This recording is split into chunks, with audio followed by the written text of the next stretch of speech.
রোজা রেখে যেসব কাজ আমাদের কখনো করা যাবে না, রোজা রেখে এই কাজগুলো থেকে সবসময় আমাদেরকে বিরত থাকতে হবে, সাবধান থাকতে হবে। এই কাজগুলো কখনো আমাদের করা যাবে না। যদি আমরা রোজা রেখে এই কাজগুলো করি, আমাদের রোজা ভেঙে যাওয়ার সম্ভাবনা থাকবে, আমাদের রোজাগুলোর হক আদায় হবে না, আমাদের রোজাগুলোর অঙ্গহানি হবে, ক্ষতি হবে, আমাদের রোজাগুলো ভেঙে যাওয়ার সম্ভাবনা থাকবে। এই কারণে রোজা রেখে যে সমস্ত কাজ করা যাবে না, আজকে আমরা সেই সম্পর্কে আলোচনা করবো ইনশাআল্লাহ।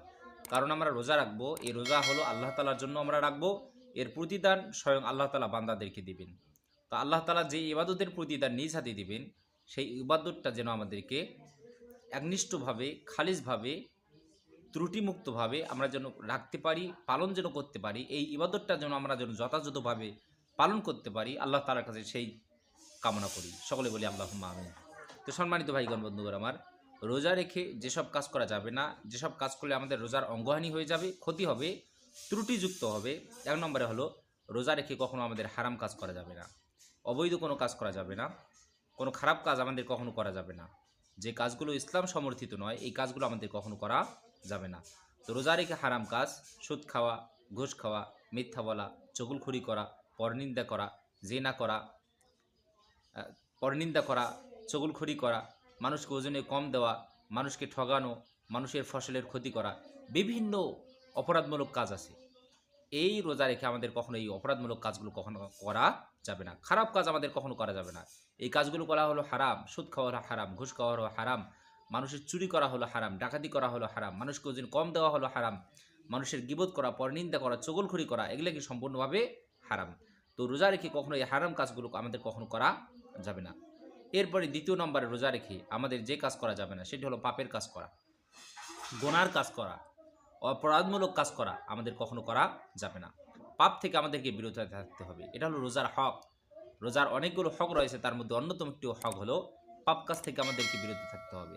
আপনি আমি রোজা রাখি, আল্লাহ তাআলা বলেন লাআল্লাকুম তাত্তাকুন, তোমরা যে রোজা রাখো, এই রোজা রাখার উদ্দেশ্য হলো তোমাদের ভিতরে যেন আল্লাহর ভয় যেন অর্জন হয়, আল্লাহর ভয় যেন আমরা, আল্লাহর ভীতি যেন আমরা অর্জন করতে পারি। এ কারণে আল্লাহ তাআলা আমাদেরকে রোজা দান করেছেন, রোজা আমাদের জন্য রাখা ফরজ করে দিয়েছেন।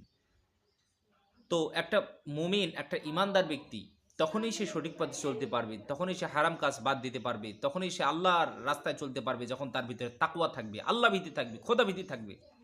কিন্তু আপনার আমার ভিতরে যদি তাকওয়া যদি না থাকে, তাহলে আপনি আমি কখনো সঠিক পথে চলতে পারবো না। এ কারণে রোজা রেখে কখনো আমাদের পাপ কাজ করা যাবে না। 3 নম্বরে রোজা রেখে যে কাজ আমাদের কখনো করা যাবে না, আমাদেরকে বিরত থাকতে হবে, সেটি হলো ফরজ গোসলে কখনো গড়িমসি করা যাবে না, কখনো দেরি করা যাবে না। আমাদের এই এবং ফরজ গোসলের সময় আমাদেরকে সর্বোচ্চ সতর্ক থাকতে হবে। দেখা গেল আপনি রোজা আছেন কিন্তু আপনার স্বপ্নদোষ হয়েছে, এই অবস্থায় আপনাকে ফরজ গোসল করতে হবে। তো ফরজ গোসল করার সময় আপনাকে সাবধান থাকতে হবে, কারণ গোসলের ফরজ হলো 3টা, তার মধ্যে 2টা ফরজ এমন রয়েছে যে 2টা ফরজের সময় আপনার গড়গড়া সহিত কুলি করতে হয়, আপনার এই জায়গা পর্যন্ত পানি নিয়ে আসতে হয়। দ্বিতীয় নম্বর, নাকের নরম জায়গা পর্যন্ত পানি পৌঁছাতে হয়। তো এই 2 জায়গায় পানি নিতে গিয়ে দেখা গেল যে আপনি অসাবধান হলেন, সতর্ক থাকলেন না, তখন দেখা গেল আপনার গড়গড়া করতে গিয়ে আপনার পানি ভিতরে চলে গেল। হ্যাঁ, এরপর নাকে পানি নিতে গিয়ে দেখা গেল যে আপনার পানিটা ভিতরে চলে গেল। তো এই জায়গায় আমাদেরকে সবসময় সতর্ক থাকতে হবে, সবসময় সাবধান থাকতে হবে। কখনো অমনোযোগী হয়ে ফরজ গোসলের সময় আমাদের কখনো এইরকম কাজ করা যাবে না। আমাদেরকে সর্বোচ্চ সতর্ক থেকে আমাদেরকে এই গোসলের ফরজ 2টা আদায় করতে হবে। এরপরে রোজা রেখে আমাদেরকে যে সমস্ত কাজগুলো করা যাবে না, সেটি হলো উজু করার সময় আমাদেরকে সাবধান থাকতে হবে।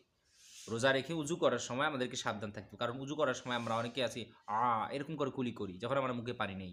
তো এই পানি নিলে, এরকম করে পানি নিলে দেখা গেল আপনার আমার পানিটা ভেতরে চলে গেল, দেখা গেলো ভুলে আপনার হয়েছে, কিন্তু আপনি জানা সহ, জানার পরেও আপনি এরকম কাজ করলেন, তাহলে আপনার পানি ভেতরে চলে গেলে আপনার রোজাটা কী হয়ে যাবে? নষ্ট হয়ে যাবে। এই কারণে আমাদের কখনো উজু করার সময় আমাদের কখনো অমনোযোগী হওয়া যাবে না, উদাসীন হওয়া যাবে না, মনোযোগের সহিত আমাদের উজু করতে হবে। এরপরে হলো ইচ্ছাকৃত বমি করা। কোনো মানুষ যদি রোজা রাখার পর ইচ্ছাকৃতভাবে যদি সে যদি বমি করে, তাহলে সাথে সাথে তার রোজাটা কী হয়ে যাবে? নষ্ট হয়ে যাবে। এই কারণে রোজা রেখে কখনো আমাদের ইচ্ছাকৃতভাবে বমি করা যাবে না, সেটা কম হোক বা বেশি হোক। এরপরে রোজা রেখে কখনো যে কাজটা করা যাবে না, যেটা হলো হারাম, সেটা হলো মিথ্যা কথা বলা। রোজা রেখে কখনো আমাদের মিথ্যা কথা বলা যাবে না, মিথ্যা কোনো কাজ করা যাবে না, মিথ্যার আশ্রয় নেওয়া যাবে না, মিথ্যা সাক্ষী দেওয়া যাবে না। রোজা রেখে কোনো মানুষ যদি মিথ্যার সাথে সম্পর্ক রাখে, রাসূল সাল্লাল্লাহু আলাইহি সাল্লাম বলেছেন তার খানা পিনা কোনো কিছু বর্জন করা আল্লাহর কাছে কোনো প্রয়োজন নাই। অর্থাৎ ওই মানুষটা রোজা রাখবে না। যে মানুষটা মিথ্যা বলে তার রোজা রাখার কোনো কি নাই, দরকার নাই। রাসূল সাল্লাল্লাহু আলাইহি ওয়াসাল্লাম বলছেন যে মানুষটা চগলখড়ি করে, গীবত করে, যে মানুষটা পরনিন্দা করে, ওই মানুষটার কি রোজা রাখার কোনো দরকার নাই। তার রোজাটা বিদীর্ণ হয়ে যায়, তার রোজাটা ভঙ্গ হয়ে যায় যদি সে রোজা রাখার পর মিথ্যা বলে, গীবত করে, চগলখড়ি করে, পরনিন্দা করে। এই কারণে রোজা রেখে আমাদের কখনো এই সমস্ত কাজগুলো করা যাবে না। এবং রোজা রেখে দেখা যায় অনেক মানুষ আপনার সাথে ঝগড়া করতে চাইবে। রাসূল সাল্লাল্লাহু আলাইহি ওয়াসাল্লাম বলেছে তোমরা রোজাদার, তোমাদের সাথে কেউ যদি ঝগড়া যদি করতে চায়, তর্ক যদি করতে চায়, তাহলে তুমি তাকে একটা কথাই বলবা, আমি রোজাদার, আমি রোজা আছি। এই কারণে ভাইগণ বন্ধুগণ আমার, আমাদেরকে সর্বোচ্চ সতর্ক থাকতে হবে। আমাদেরকে রোজা রাখা অবস্থায় আমাদেরকে সতর্ক হয়ে চলতে হবে, সতর্ক হয়ে প্রত্যেকটা কাজ করতে হবে, নতুবা আমাদের রোজাগুলো সমস্যার কি হতে পারে, সম্মুখীন হতে পারে। এবং আমাদের রোজাগুলো হানি হতে পারে, অঙ্গহানি হতে পারে। কারণ আপনার আমার হাতের রোজা আছে, মুখের রোজা আছে, কানের রোজা আছে, চোখের রোজা আছে, পায়ের রোজা আছে, কলবের রোজা আছে, প্রত্যেকটা অঙ্গ প্রত্যঙ্গের কিন্তু কি আছে, স্বতন্ত্র আলাদা রোজা আছে। কিন্তু আপনি আমি যদি এই রোজাকে যদি এই অঙ্গ প্রত্যঙ্গগুলোকে যদি খারাপভাবে যদি ব্যবহার করি, তাহলে কি আপনার হাতের রোজা চলে যাবে, মিথ্যা কথা বললে আপনার মুখের রোজা চলে যাবে, খারাপ জিনিস শুনলে কান দিয়ে আপনার কানের রোজা চলে যাবে, খারাপ জিনিস চোখ দিয়ে দেখলে আপনার কি চোখের রোজা চলে যাবে, জবান দিয়ে আপনার হারাম খেলে কি হবে, আপনার জবানের রোজা চলে যাবে।